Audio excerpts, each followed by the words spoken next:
राहणारा माणूस, हम्म. त्याच्यापासून कुठलाही त्यांना फायदा झाला नाही ना, कुठला त्यांना पाकिट मिळालं, है की हम्म. नाही? हम्म. आणि इकडून पाकिट मिळालं असेल, काही सुपारी मिळाली असेल म्हणून त्यांनी पलटी मारली सरड्यासारखी. हम्म. आणि अशी पलटीबाज आणि धोके देणारे लोक भरपूर आहे हा. समाजामध्ये. हम्म. हम्म. आज निव्वळ निव्वळ फक्त 1% समाज तो फक्त चाटेगिरी केल्यामुळे श्रीमंत बनू नये भाऊ मराठा समाजाचा. हा. पण हा. गरजवंत मराठा समाज आजही मरमर मरत आहे. हा. बरोबर आहे की नाही? हो आणि हो. आज गरजवंत मराठ्यांसाठी आरक्षण हे लागू करून घेतलेलं आहे भाऊ. हम्म. मराठवाड्यातली परिस्थितीचा सर्वे केला का सरकारने? नाही हम्म. केलेला. हम्म. आजही सर्वे केलेला नाहीये भाऊ. हम्म. ही कायदेशीर लढाई आहे आणि त्याच्यामध्ये मराठे हे सत्तेतच उतरले आहे, हम्म. नोंदी सापडल्या आहे. आणि मराठ्यांचा व्यवसाय यांनी स्पष्टीकरण द्यावं. मग मराठ्यांचा व्यवसाय काय होता छगन भुजबळ साहेब? हम्म. प्रश्न आहे हा माझा त्यांना. बरं. ताई, आपण पाहतोय 2 ते 3 दिवसापूर्वी मुंबईच्या आझाद मैदानावरती कुणबी समाजाची एक महत्वाचा मेळावा पार पडला. त्याच्यामध्ये अशा काही जरांगे पाटलांवरती कमेंट करण्यात आल्या की जरांगे पाटलांचा निवडणुकीमध्ये अण्णा हजारे होणार. यावरून तुमची प्रतिक्रिया काय आहे ताई? उत्तर काय असणार आहे तुमचं? अरे काय अण्णा हजारे फिन्ना हजारे, आम्ही नाही ओळखत कोणाला. हम्म. गरजवंत मराठ्यांसाठी आज एक गरीब कुटुंबातला मुलगा आज उभा राहतो आहे आणि हम्म. त्यांचा संघर्ष फार जुना आहे. 2000 पासून ते संघर्ष करत आहे भाऊ. हम्म. त्यांचा संघर्ष 2 वर्षापूर्वीचा नाहीये, त्यांचा संघर्ष फार जुना आहे. हम्म. आणि तळमळ हम्म. ती तळमळ आहे. आज 15-15, 16-16 दिवस आज माणूस बिना अन्न पाण्याचा बसत आहे. संविधानिक लढाई तो लढत आहे. आणि हम्म. कुठं त्यांनी स्वतःची पोळी भाजून घेतली, कुठं कुठं पद मागितलं की कोणाकडनं काही पाकिटं घेतले, हम्म. हे त्यांनी स्पष्ट करावं. आणि मग जरांगे दादांवरती आक्षेप घ्यावा. आणि जरांगे पाटलांच्या मागे 6 कोटी समाज आहे. म्हणजे हम्म. हे एवढे हुशार आहे आणि 6 कोटी जनता ही मूर्ख आहे का पाटलांमागे उभं राहायला? हम्म. हम्म. ज्वलंत प्रश्न उचलला आहे तर यांच्या बुडखाला आग लागलेली आहे. हम्म.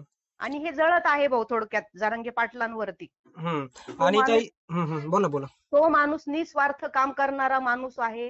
त्यांनी काही आजपर्यंत कुठलंही राजकारण केलेलं नाही. समाजाला राजकारणापासून बाजूला ठेवलेलं आहे. हम्म. आणि तो जर समाजात त्यांनी जर ठरवलं की हम्म. राजकारणात उतरायचं तर हो. यांचे 3-13-9-12 नक्कीच वाचतील भाऊ. म्हणून हो ना. यांच्या बुडखाला आग लागलेली आहे. आणि ताई, जे मराठवाड्यामध्ये 2 सप्टेंबर 2025 रोजी मुंबईमध्ये जे हैदराबाद गॅजेटचा महत्वाचा जी आर काढला, त्याने मराठवाड्यातला हा संपूर्ण मराठा ओबीसी कुणबी म्हणून आरक्षणामध्ये जाणार आहे.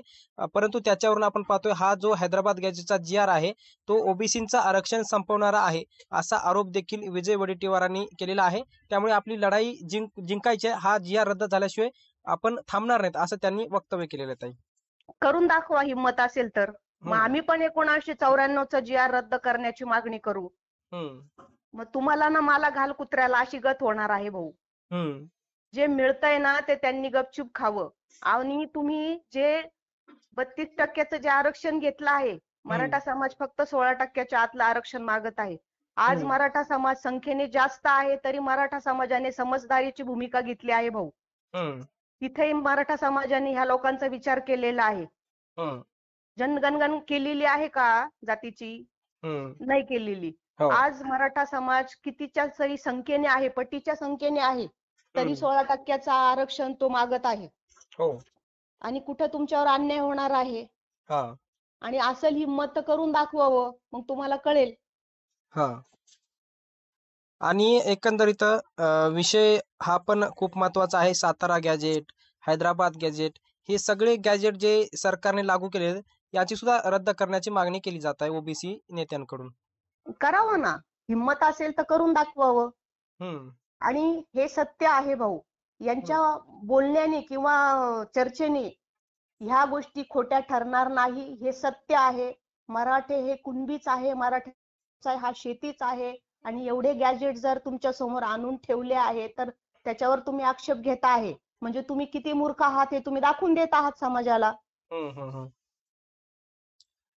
आणि आता अजून ही खूप महत्वाचे काही प्रश्न आहेत ते म्हणजे इतर जे ओबीसीचं जे सध्या जे ओबीसी मधून जे मराठा समाज कुणबी म्हणून आरक्षण घेत आहे, त्यावरून प्रशासनावर दडपण टाकलं जात आहे मराठा समाजाच्या वतीनं, असे सुद्धा एक आरोप आहे ताई. यावर उत्तर काय असणार आहे? आणि इथून मागं तुम्ही खात होते त्याचं काय झालं? हं, तुम्ही सरकारवरही दडपण आणत होते आणि मराठा समाजावरही आणत होते.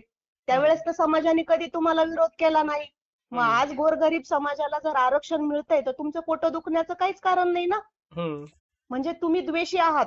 मराठ्यांचे तुम्ही द्वेषी आहात हे तुम्ही सिद्ध करून दाखवताय वारंवार. हं. याचा इफेक्ट इलेक्शनवर होणार आहे भाऊ. आणि मराठ्यांनी खरंच एकत्र येऊन त्यांना यांची अवकात दाखवून द्यावी, मला असं वाटतंय भाऊ. बरं. म्हणजे आता येणाऱ्या जिल्हा परिषदेच्या निवडणुकीवर याचा काही परिणाम होईल असं काही वाटतंय का तुम्हाला? होणारच. अहो, साधे ग्रामपंचायतीचे सदस्य म्हणून सुद्धा हे निवडून येणार नाही भाऊ, हे जर मराठ्यांच्या वाट्याला गेले तर. हं, मराठ्यांच्या मतावरती आज हे मंत्रिमंडळात सामील झालेले आहेत. हं, मराठ्यांचे मत आहेत. नुसते एका जातीवरती इलेक्शन लढता येत नाही भाऊ. हं, मराठ्यांचे मतं खायची आणि वरून मराठ्यांनाच विरोध करायचा. मग हं, मराठ्यांनी पण यांना यांची अवकात दाखवून दिली पाहिजे भाऊ हं. वेळेवरती. मग आता येणार आता कसं आहे, आता जिल्हा परिषदेच्या निवडणुकीचं बिगुल वाजलेलं आहे. आरक्षणाच्या सोडती सुद्धा काल परवा झालेल्या आहेत. आता संपूर्ण महाराष्ट्रामध्ये ही निवडणूक लागणार आहे. परंतु आपण पाहतोय काँग्रेसनेही जरांगे पाटलांना विरोध केलेला आहे. कोणताच पक्ष असं राहिला नाही की म्हणजे सगळ्या पक्षांनी टार्गेटवर जरांगे पाटलांना ठेवलं होतं. परंतु जरांगे पाटलांनी सुद्धा मराठ्यांना सांगितलं की ज्यांनी आपल्याला टार्गेट केले त्यांना निवडणुकीमध्ये कचाकच पाडा, असे सुद्धा जरांगे पाटलांनी स्पष्टीकरण दिलेलं आहे. मग आता पुढची रणनीती काय असणार आहे? निश्चितच ज्यांनी मराठ्यांशी वाकडं केलेले आहे त्यांची नेऊन मसनात लाकडं मराठ्यांनी गाडावी. हं, आणि कुठल्याही पक्षाचं, मी तुम्हाला पहिल्यांदा सांगितलं आहे, जरांगे पाटील कुठल्याही पक्षाचं नेतृत्व करत नाही. हं, ते फक्त समाजासाठी आणि जातीसाठी ते लढत आहे आणि भांडत आहे. हं, हं, जे जातीला विरोध करत आहे त्याला निश्चितच समाजाने हे पाडलंच पाहिजे. हं, हं, मग हं. तो कोणी का असेना. हां. आणि ताई, हे जे आरक्षण मराठ्यांना मिळालं आता कसं आहे, आता काही सर्कलमध्ये किंवा काही जिल्हा परिषद सर्कलमध्ये आता समजा ओबीसी साठी आरक्षण सुटलं ते. मग आता या निवडणुकीमध्ये जर आता कुणबी म्हणून सर्टिफिकेट ओबीसी म्हणून भेटलं, तर त्या सर्टिफिकेटचा त्या निवडणुकीमध्ये ओबीसी म्हणून लढता येणार का? निश्चितच लढता येईल. हां.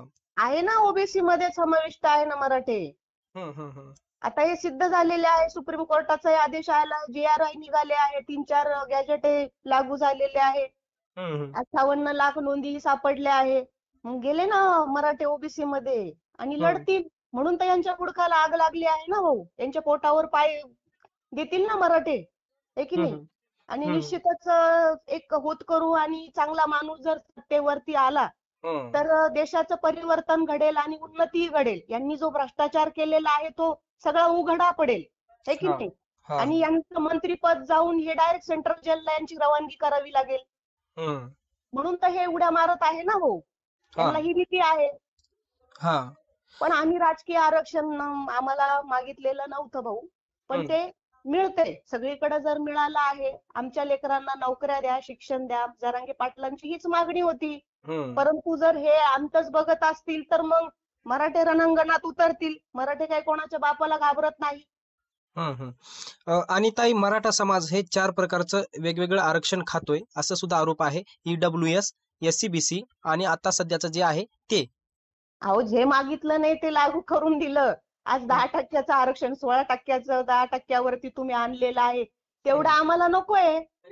हं, आणि ते तुम्हालाच राहू द्या. आम्ही जे जरांगे दादांनी जे आरक्षण मागितलंय ओबीसीच्या कोट्यातून 16% आतलं, हं, हं, हं, 50% आतलं जे आरक्षण आम्हाला मिळणार आहे ते आम्हाला द्या ना. आणि ते टिकणारं नव्हतंच. हं, जे हं, आरक्षण म्हणताय की यांना एवढं आरक्षण आहे, 4 ठिकाणचं 4 आरक्षण खाताय, है हं, की नाही? पण ते हं, टिकणारं नाहीये. बरेचसे मुलं निराश झाले, हताश झाले. हं, ते हं, आरक्षण टिकलंच नाही ना पुढे. म्हणून तर आता ही मागणी केली होती ना दादांनी. हं, हं, आणि जर आहे हक्काचं आरक्षण तर कशाला बाकीचं तुम्ही इकडे तिकडे आमची दिशाभूल करताय? हं, मग तुम्हाला जर असं वाटतंय की ते फायद्याचं आहे मग ते आरक्षण तुम्हाला ठेवा. हं. बरं.